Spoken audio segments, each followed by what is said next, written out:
आप देख रहे हैं भोपाल महानगर न्यूज। मैं हूं आपके साथ हर्षिता। आइए बढ़ते हैं कुछ खास खबरों की तरफ। मध्य प्रदेश में आने वाले विधानसभा चुनाव को देखते हुए नेताओं के एक दूसरे पर वार और पलटवार करने का सिलसिला तेज हो गया है। जहां भाजपा सतत कार्यक्रमों के द्वारा आम जनता के बीच में अपनी उपस्थिति दर्ज करा रही है, वहीं दूसरी ओर कांग्रेस के बड़े नेता कमलनाथ और दिग्विजय सिंह भी लगातार जनप्रतिनिधियों और पार्टी के कार्यकर्ताओं से लगातार संवाद कर रहे हैं। नवंबर 2023 के विधानसभा चुनाव को लेकर दोनों पार्टियां अपनी अपनी तैयारियों में जुट गई हैं। वहीं कल मध्य प्रदेश कांग्रेस के अध्यक्ष कमलनाथ ने छिंदवाड़ा में अपने निवास पर विधायकों से मुलाकात की और आने वाले चुनावों की तैयारी को लेकर चर्चा की है। उनका एक वीडियो काफी चर्चा में है, जिस पर गृह मंत्री नरोत्तम मिश्रा ने पलटवार करते हुए कहा है कि इस खाता ना बही, कमलनाथ जो कहे वही सही। मध्य प्रदेश में फरवरी के अंत में विधानसभा में बजट सत्र प्रारंभ होना है और इसको लेकर 27 फरवरी को कांग्रेस के अध्यक्ष कमलनाथ ने अपने बंगले पर विधायकों की बैठक बुलाई है। वहीं दूसरी ओर अभी वो छिंदवाड़ा दौरे पर हैं और कल छिंदवाड़ा में भी अपने आवास पर विधायकों से चर्चा की। इसी बीच मध्य प्रदेश में आने वाले विधानसभा चुनाव को लेकर गंभीर चर्चा हुई। जैसा कि कमलनाथ पहले भी कह चुके हैं कि उन्हें किसी पद की लालसा नहीं है, पर वो मध्य प्रदेश में वापस से कांग्रेस की सरकार बनाना चाहते हैं और इसको लेकर कल उन्होंने उनसे मिलने पहुंचे कांग्रेस के नेताओं और कार्यकर्ताओं को इसके लिए शपथ तक दिलाई, जिसमें कहा गया है कि आने वाले विधानसभा चुनाव में कार्यकर्ता पूरी ईमानदारी और निष्ठा से काम करते हुए कमलनाथ और नकुलनाथ के दिए गए निर्देशों का अक्षरशः पालन करेंगे और आने वाले विधानसभा चुनाव में कमलनाथ जी को मुख्यमंत्री और 2024 में होने वाले लोकसभा चुनाव में नकुलनाथ को सांसद बनाने के लिए पूरी ईमानदारी और निष्ठा से काम करेंगे। वहीं दूसरी ओर इस वीडियो के वायरल होने के बाद मध्य प्रदेश के गृह मंत्री नरोत्तम मिश्रा ने कमलनाथ के कार्यप्रणाली पर ही सवाल खड़ा कर दिया। उन्होंने कहा कि खाता ना बही, कमलनाथ जो कहे वही सही। दरअसल दतिया में विकास यात्रा के दौरान उन्होंने कहा कि पिता पुत्र का छिंदवाड़ा में कांग्रेसियों के साथ कस्में खाने का वीडियो मैंने भी देखा है। पिता मुख्यमंत्री और बेटा सांसद, एक उद्योगपति सेठ जी कांग्रेस के अध्यक्ष क्या बने, लोकतंत्र का ही कबाड़ा हो गया। ना ही संसदीय बोर्ड की कोई अहमियत बची है और ना ही अब विधायक दल की बैठक की कोई अहमियत बची है। अब तो खाता ना बही, कमलनाथ जो कहे वही सही। ओके। पिता पुत्र का छिंदवाड़ा में कांग्रेसियों के साथ कस्में खाने का वीडियो देखा। पिता मुख्यमंत्री, पुत्र सांसद, एक उद्योगपति सेठ जी कांग्रेस के अध्यक्ष का बने, लोकतंत्र का ही कबाड़ा हो गया।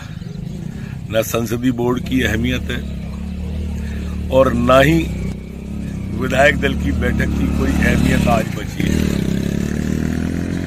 न खाता न वही, कमलनाथ कहे सो सही।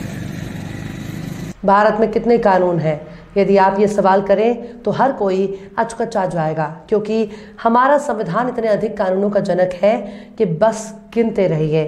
22 भागों में विभाजित संविधान के 396 अनुच्छेद और 12 अनुसूचियां हैं। देश ने इतने छोटे बड़े कानून बना रखे हैं कि उनका पालन करना और कराना आसान नहीं है। बहुत से कानून हैं तो छोटे अपराधों के लिए, लेकिन उनका इस्तेमाल न होने से देश के लिए ढेरों समस्याएं पैदा होती रहती हैं। इतना ही नहीं, देश की छवि भी धूमिल होती है। भारत में संविधान कसम खाने और दुहाई देने के लिए उसका पालन न देश की सरकारें करती हैं और न नागरिक। सबको कानून तोड़ने की आदत पड़ गई है। कानून का पालन नागरिकों और सरकार का स्वभाव नहीं बन पाया है। कानून का पालन करने वाले सोए हुए हैं, कानून तोड़ने पर कार्रवाई करने वाले बेसुध हैं। सबकी कोशिश है कि देश कानून के भरोसे नहीं, राम जी के भरोसे चले, क्योंकि राम जी के राज में कौन सा लिखित कानून था। देश की सबसे बड़ी समस्या है ध्वनि प्रदूषण। ये ध्वनि प्रदूषण फैलाता कौन है? इसे फैलाने से रोकने का काम किसका है?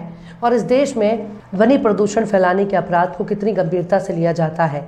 ये ऐसे सवाल हैं जिनका उत्तर कोई देना नहीं चाहता।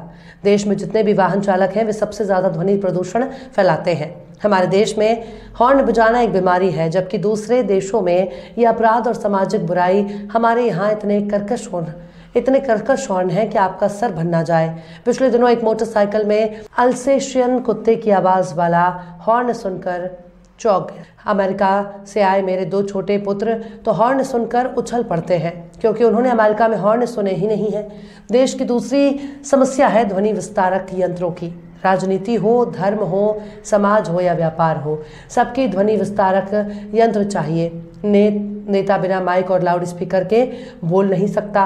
मंदिर, मस्जिदों, गिरजाघरों और गुरुद्वारों में भजन कीर्तन तब तक नहीं हो सकते जब तक कि माइक और लाउड स्पीकर ना हो। शादी जन्मदिन में जब तक डीजे ना बज जाए ये उत्सव मनाए ही नहीं जा सकते, और कारोबार में तो लाउड स्पीकर लगता ही है। केंद्रीय गृह मंत्री अमित शाह द्वारा सतना मेडिकल कॉलेज के लोकार्पण को लेकर चिकित्सा शिक्षा मंत्री विश्वास कैलाश सारंग का बयान।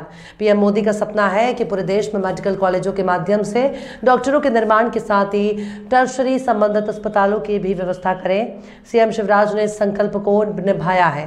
केंद्रीय गृह मंत्री अमित शाह कल इस प्रदेश को बड़ी सौगात दे रहे हैं। सतना मेडिकल कॉलेज का उद्घाटन होने जा रहा है।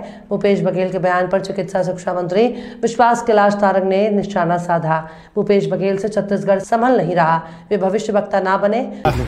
देखिए, माननीय प्रधानमंत्री जी का जो सपना है कि पूरे देश में मेडिकल कॉलेजों के माध्यम से जहां हम डॉक्टर्स का निर्माण करें, तो उसके साथ साथ हम टर्शरी केयर के लिए भी उससे संबद्ध अस्पतालों की व्यवस्था करें। माननीय मुख्यमंत्री जी ने उस संकल्प को निभाया है। जब भारतीय जनता पार्टी की सरकार नहीं थी तो मध्य प्रदेश में केवल 5 मेडिकल कॉलेज थे। आज 13 मेडिकल कॉलेज है, और कल इस देश के यशस्वी गृह मंत्री अमित शाह जी मध्य प्रदेश को एक बड़ी सौगात दे रहे हैं। कल 24 तारीख को सतना मेडिकल कॉलेज का उद्घाटन हो रहा है, उसकी परमिशन हमें मिल गई है। कल माननीय अमित शाह जी और माननीय मुख्यमंत्री शिवराज सिंह चौहान के करकमलों से सतना मेडिकल कॉलेज की शुरुआत होगी।